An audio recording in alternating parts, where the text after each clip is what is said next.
The Mayo Experience. Mayo Experience. Mayo Experience. Mayo Experience.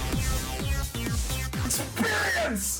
Welcome to the Pat Mayo Experience, Week 13 NFL Injury Report and updated rankings. If you want to see the updated rankings, check the comment section, check the description. I've doubled down on both. They're both in there. So they will be updated all the way up until kickoff on Monday. If you want to get the injuries in full, as we know more information, check out the Sunday morning live show, 10 a.m. Eastern Time, YouTube, Periscope, Facebook, Twitter. Watch them all live on any of those platforms. Plus, I'll be live Monday morning as well, recapping the week, breaking down the waiver wire with Chris Meany. Also, at 10 a.m. on all of those. I'll be announcing the draw giveaway winners on that Monday show as well. So if you want to get in the draw for this episode, please smash the like button. Step 1. Step 2, leave your DraftKings handle in the comment section. Let me know that if Kareem Hunt doesn't play another snap the rest of the season, which we do not know as of me recording this right now, how high would you rank Spencer Ware as a rest of the season running back? Is he top 15? Is he top 10? Is he top 5? You let me know where you would rank Spencer Ware if you're doing a redraft of all of the running backs of this season who are still active and ready to play. Let's get into the injuries. And I mean, this isn't really an injury, but Kareem Hunt appears as if he is not going to be playing this weekend, potentially for the rest of the season. There's no official word yet. The latest news that I have is he has been sent home from Chiefs practice facilities. I doubt the team will allow him to play at least this week until they can figure a lot of this stuff out. He could be suspended. Not sure how swiftly the NFL is going to go into that, but plan on not having Kareem Hunt. Obviously, if Spencer Ware is still out there in your league, and if you've been watching the waiver wire show, you know to have had Spencer Ware just as a handcuff. Now he's legit. I think that he is clearly a top 10 running back if there's no Kareem Hunt around in this offense, that you have to go put him in. I put him inside the top 10 of my rankings this week. He comes in at number 9, and maybe even that's too low against the Raiders. Who knows? I would expect Damian Williams to be the backup to him, but we need to see how the rest of that shakes out. I would expect Ware to walk into 70+% of the running back snaps for the Kansas City Chiefs. And anytime that you can get someone that touches the ball so often in that offense, you got to take it. The other news for the Kansas City Chiefs is that Sammy Watkins will be out this week against the Raiders, so you can upgrade Chris Conley a little bit. But anytime that Watkins doesn't play, the actual target market share for Travis Kelce and Tyreek Hill goes through the roof. So start those guys with it. You were starting them with confidence anyway, but have even more confidence in those two, and Patrick Mahomes, the number 1 rated quarterback of the week for Week 13. AJ Green was removed from the injury report Friday. He is a full go with Jeff Driscoll at quarterback for the Bengals up against the Denver Broncos. Green's an iffy start. You're going to start AJ Green if you have him. Like, who are we kidding here? Not a great DraftKings play because who knows what's going to happen with Jeff Driscoll. But for the Cincinnati side of the ball, you got Green, you got Tyler Boyd, you got Joe Mixon. Those are really the only 3 you should consider starting in your season-long fantasy leagues this week. Baltimore, this is a tricky situation. Gus Edwards has this injury. He's probably going to play. Alex Collins has the foot injury that caused him to sit out last week. He's probably maybe going to play. And now there's talk that the Ravens may activate Kenneth Dixon from IR to have 4 active running backs in this game should one of those two sit. I still like Gus the best. I would play Ty Montgomery after that, even if Kenneth Dixon is active. Now, if you run to some sort of circumstance that the Gus bus, and Alex Collins both sit, then Dixon might become a play. If Edwards sits, Collins may become a play. If they said this is going to be something for Sunday morning to really hash this out, I've left all these guys. I've taken Collins out. I put Edwards in. That Edwards is still going to be the highest ranked of all of them. I've actually inserted Kenneth Dixon into the rankings as well, but Ty Montgomery would remain second to me because Atlanta does struggle against pass-catching running backs, and after what we saw last week, Gus Edwards does not really get involved in the passing game because the Ravens don't pass that much, but when they do, they will probably throw to Ty Montgomery, not Buck Allen in the situation. So it's a Rubik's Cube in the Ravens backfield this week.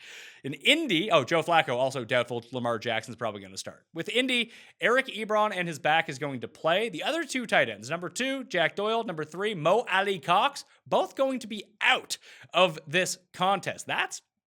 You'd think it's great news for Eric Ebron because he's going to play all these snaps. So, yeah, I have him ranked as a top 5 tight end. You're playing Eric Ebron when he's going to be the one on the field. His touchdown to red zone look is like 50%. He's got 9 red zone touchdowns so far this year. You want to play that guy. So backing him up and still going to be on the field at the same time could be Eric Swoop. He could return this week from a knee injury, so he's at liberty to steal touchdowns from Eric Ebron, because if you're wearing a Colts jersey and you're on the field and you're a tight end, chances are you're live to catch a touchdown any week when Andrew Luck is throwing the ball. The Colts also signed Clive Wofford this year, former Insta-Raider, then a Jet, now a Colt. He could be seeing some snaps on the field this week too. Don't pick up Clive Wofford or Eric Swoop. Just hope they don't pilfer away from the upside of Eric Ebron. Marlon Mack has been back at practice, but as I speak right now, he has not passed concussion protocol as of yet. He can on Saturday. Everyone expects him to and start against Jacksonville on Sunday. If not, Naheem Hines would be the one I would turn to over Jordan Wilkins at running back for Indianapolis. For Detroit, Kerryon Johnson, he's out. I prefer LeGarrette Blount a tiny bit more than Theo Riddick, although I don't love either one of them. You just play Blount because of the touchdown upside. The safer floor always rests with Riddick, especially as 10-point dogs against the Rams. That could be 5-6 catches, but you're playing for the massive upside, so LeGarrette Blount would be the play for me over Theo Riddick. And Bruce Ellington looks like he is going to be in the game. Good DraftKings play this week, $3,500 if you're looking for a floor. Although, with Spencer Ware opening up so much value down at the bottom, you may not need to dig into the mid $3,000 level to find a wide receiver. And there might actually be better options than Bruce Ellington. He's viable, though. That's what I'll say. In Minnesota, Stefon Diggs practiced on Friday. It looks like he's going to be a go. So don't worry about him or the Patriots, quadruple teaming Adam Thielen. If Diggs is out there, that has to keep them honest. Don't hate Dalvin Cook in this matchup at all either. In Jacksonville, Leonard Fournette suspended for the game.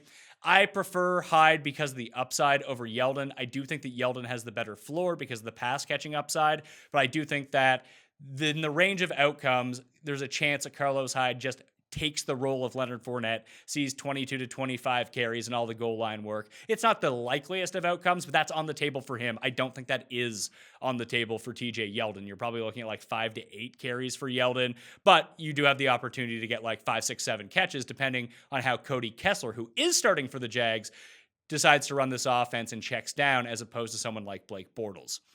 Miami, Danny Amendola is doubtful. He's probably not going to play. Carolina, Devin Funchess was back at practice. He is likely to play. A downgraded DJ Moore, just a tiny bit. Still a play, but not as good as he was 2 days ago when it looked like Funchess wasn't going to go.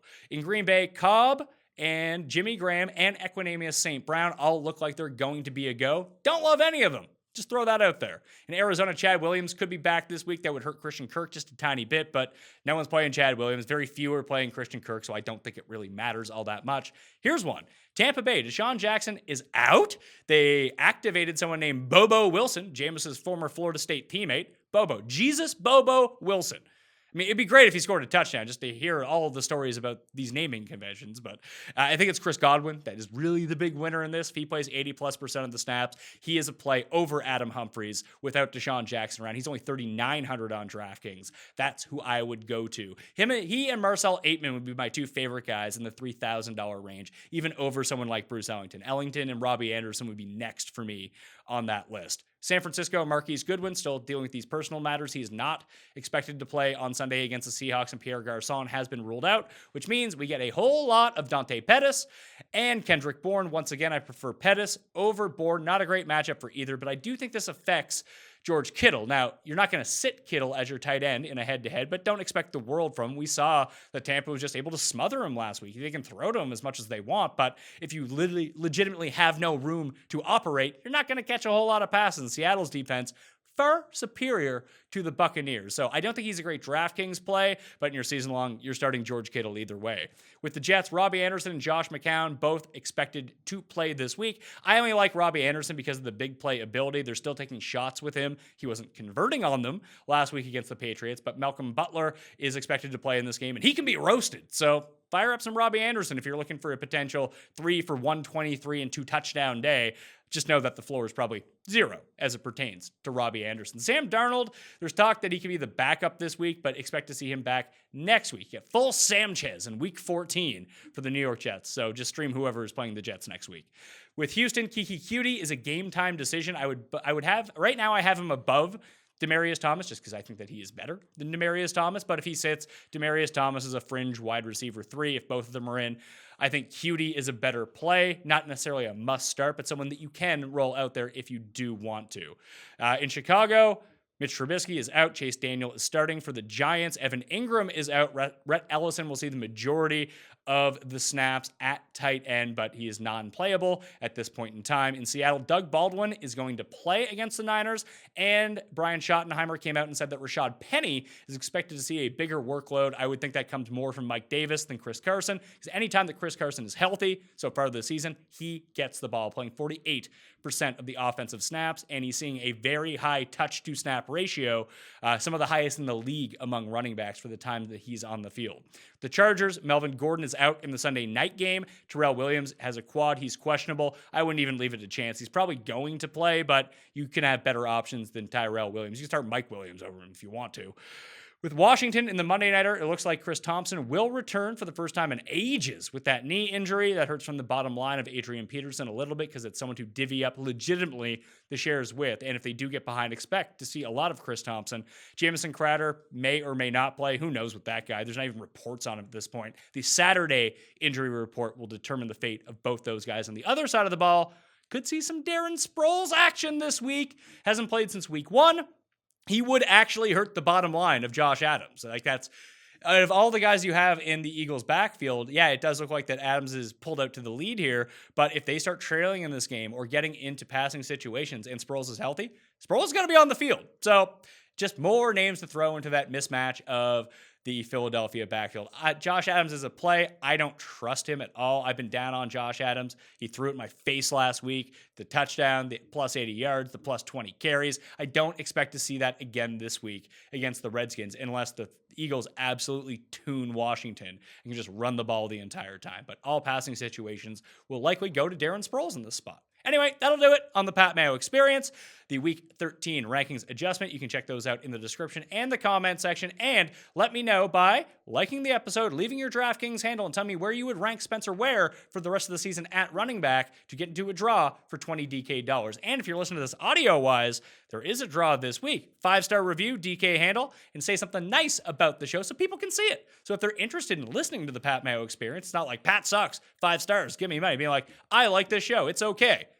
That's perfectly fine. That will suffice. And you'll get in a draw for $20 DK dollars. Winners announced on Monday's show. But tune in to that Sunday show, 10 a.m. Eastern Time. Myself, Gary, and The Cust. And watch out for an ownership show dropping on Saturday morning with myself and Ben Raza. Good luck in Week 13. I'm Pat Mayo. I'll see you next time. Pat Mayo Experience! Experience!